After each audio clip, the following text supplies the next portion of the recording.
تقریباً 55,000 افراد شہید ہو چکے ہیں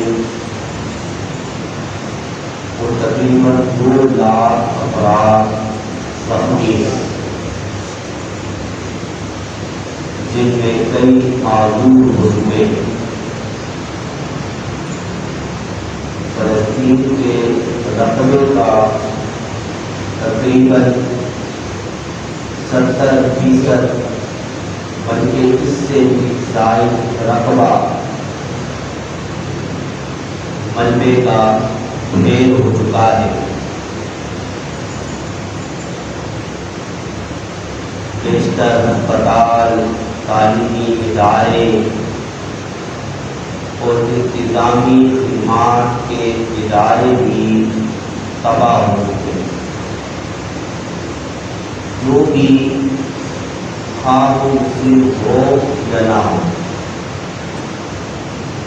درد دل رکھنے والا ہر شخص سراپائے انتظار ہے، خواہ وہ کسی بھی مذہب سے تعلق رکھتا ہے، کیونکہ اس سراسر ظلم ہے۔ یہ محض جنگ نہیں ہے، یہ نسل کشی کی جا رہی ہے۔ کسی بھی مذہب سے تعلق رکھنے والا فرد ہو یا کوئی ملحد ہو، درد دل رکھنے والا ہر شخص اس کی مذمت کر رہا ہے اور سراپائے احتجاج ہے۔ اسرائیل جو ظلم کر رہا ہے، امریکہ اس کی مکمل حمایت کیے ہوئے ہے اور ہر طرح تحول کر رہا ہے۔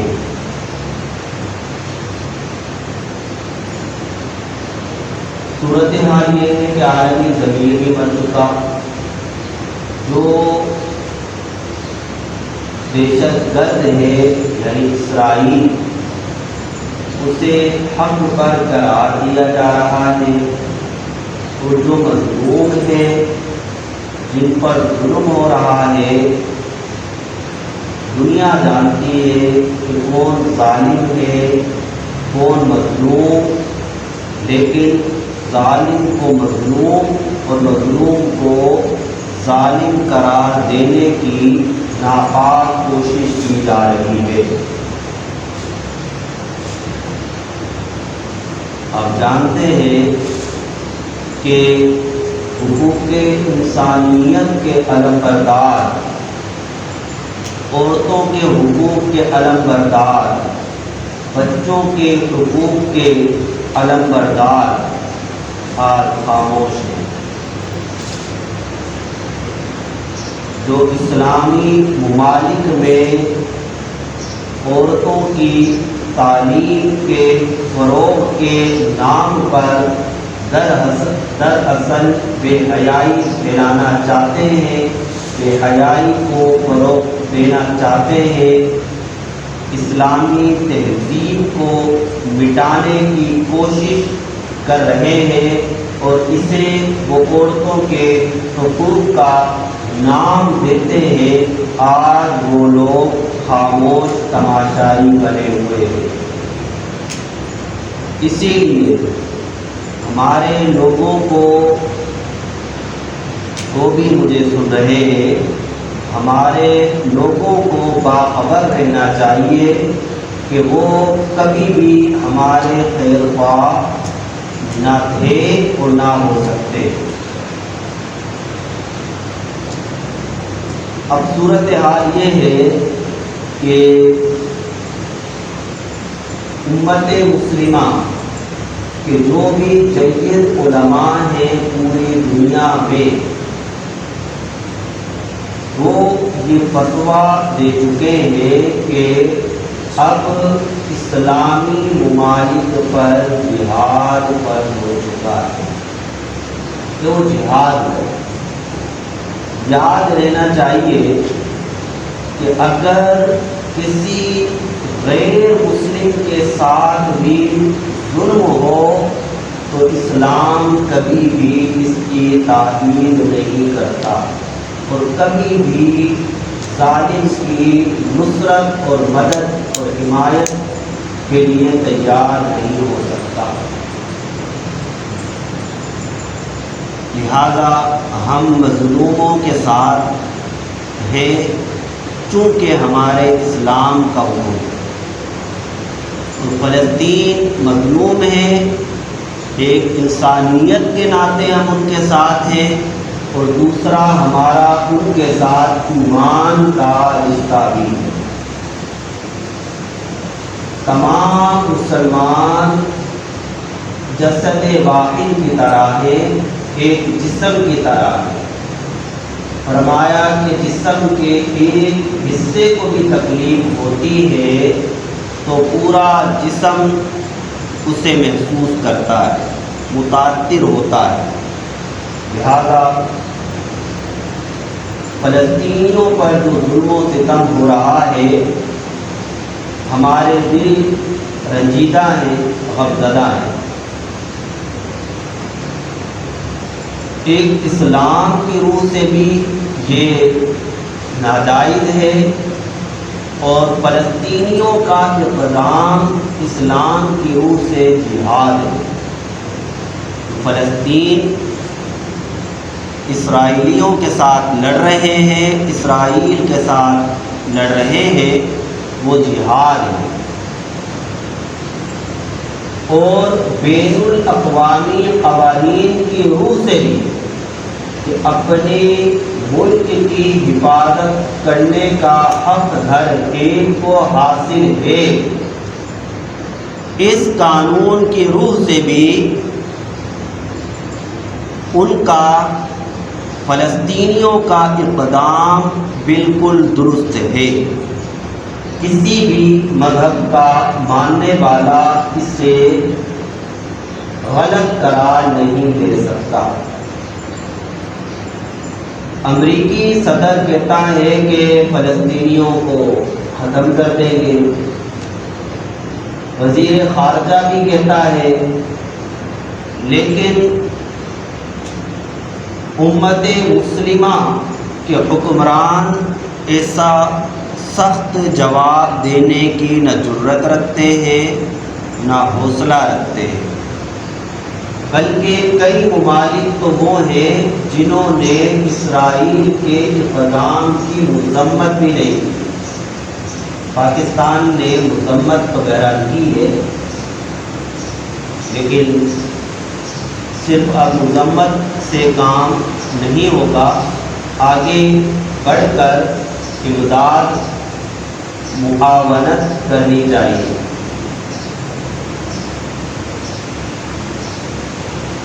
جو صورتحال فلسطین میں ہے اور 57 ممالک مسلمانوں کے اور پوری دنیا میں دیگر مذاہب کے ماننے والے جو بھی ممالک ہیں، یہ سب کے ضمیر مر چکے ہیں کہ کوئی بھی حق کی صدا بلند نہیں کر رہا۔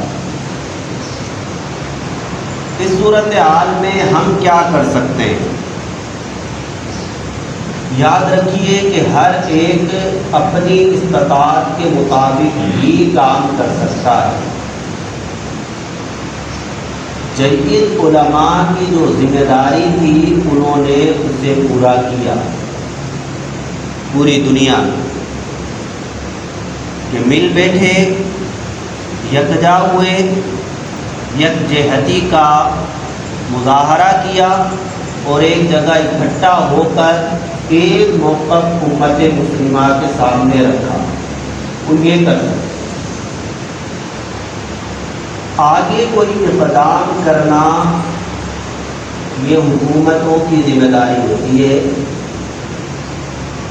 ایک عالم، ایک مفتی، جید علماء ہیں، وہ حکم شرعی بتا سکتے ہیں، آگے قانون نافذ کرنا یا آگے کوئی اقدام کرنا یہ ان کے بس میں نہیں ہے۔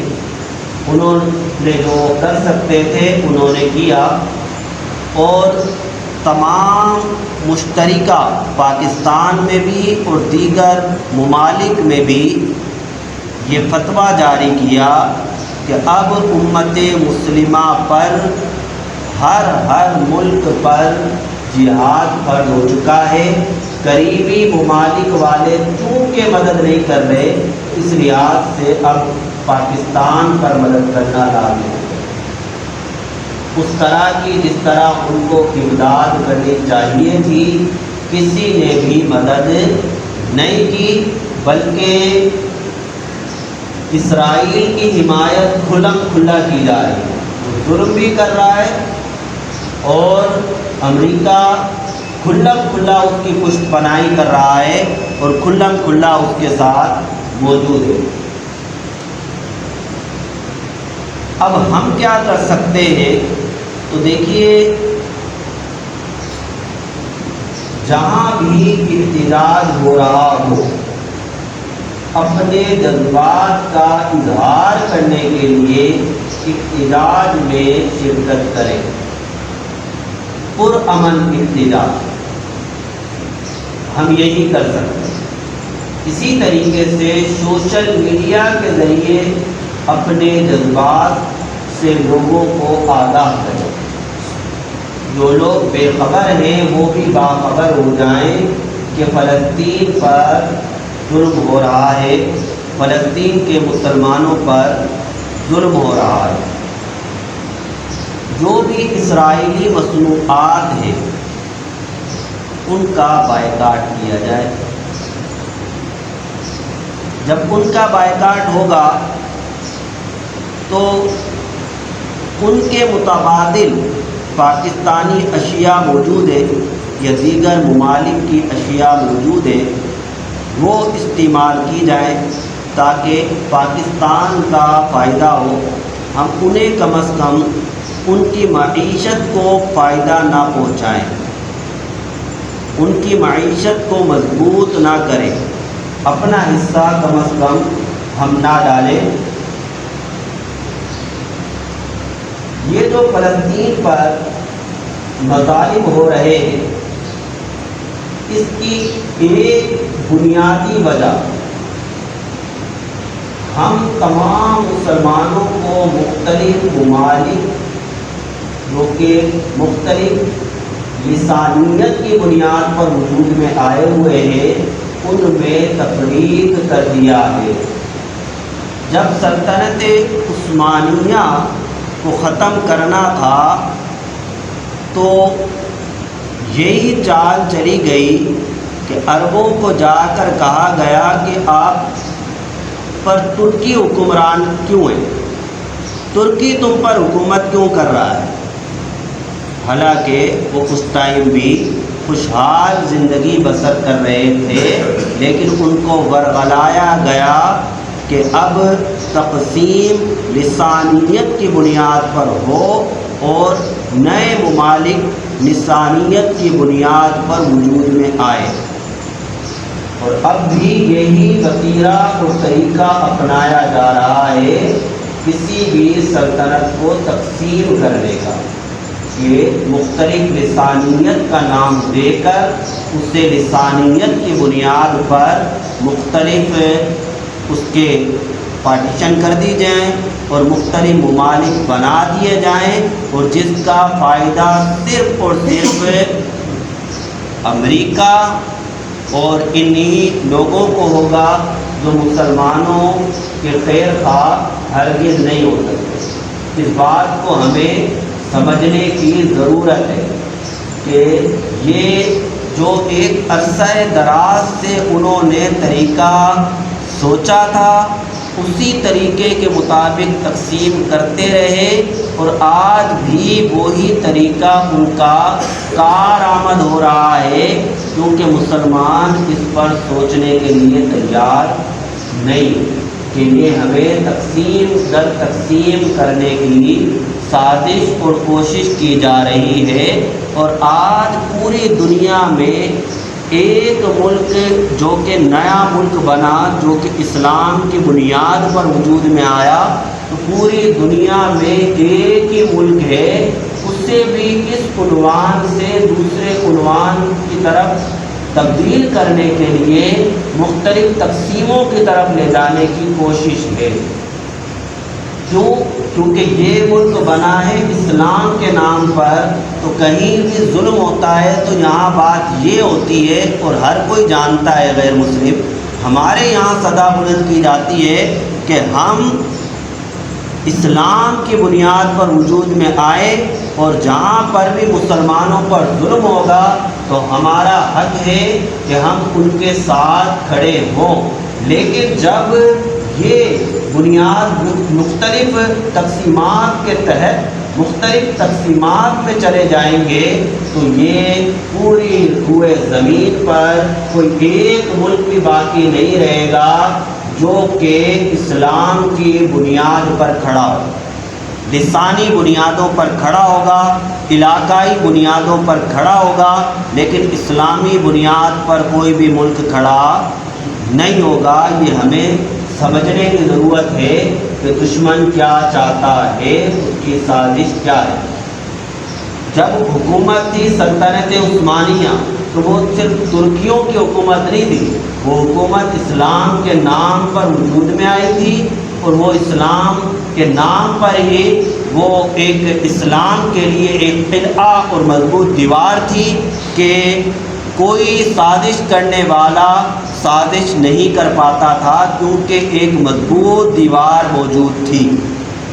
اسی طریقے سے یہ پاکستان بھی ایک مضبوط دیوار ہے لوگوں کے لیے، جو سمجھنے والے ہیں، جو ہمارے مقابل ہیں، وہ سمجھتے ہیں کہ یہ ایک ہی دیوار ہے جو کہ نہایت مضبوط ہے، ورنہ فلسطین کا کوئی بھی ساتھ دیتا رہے، امریکہ کو منہ دینے کے پاکستان کے علاوہ کوئی ملک اتنی صلاحیت نہیں رکھتا کہ وہ واقعتاً امریکہ کو منہ دے دے، صرف پاکستان کے علاوہ۔